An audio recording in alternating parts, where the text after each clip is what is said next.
Welcome to our unboxing of the Logitech G105 Gaming Keyboard. So let's get the box opened up. Looking inside, you see the keyboard packed snugly.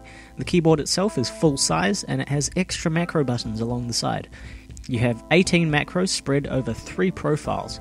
Taking a look inside the box, you have some paperwork, a quick start guide so you can start quickly, some important information, and a warranty guide. Now it's time to take a look at the keyboard itself, so we'll magically spawn another 2 hands to get this thing opened up.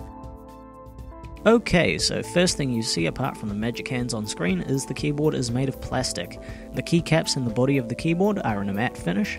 First impressions of the keyboard are quite good. The keys are quiet because they're dome switches. A dome switch is more tactile than a membrane, but not quite as tactile as a full mechanical keyboard, but it is more quiet. Taking a look at the keyboard itself, you can see blue LED backlit keys. You have some action keys along the top FN row, and macro keys along the left hand side of the keyboard are very useful. There are 6 macros for each profile. You can assign a task to a macro and change profiles whenever simply by pressing the M1, M2 and M3 buttons along the top. The overall build of this keyboard is quite good, considering you can get it for under $50.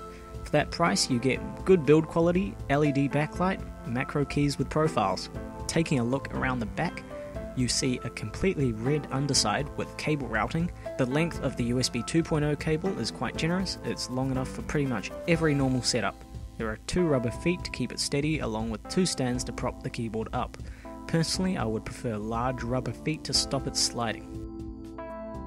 Thank you for watching this quick unboxing and first look at the Logitech G105 Gaming Keyboard. Like, favorite and subscribe if you want to, and don't forget you can follow us on Twitter and like us on Facebook. I'm Will, and have a nice day.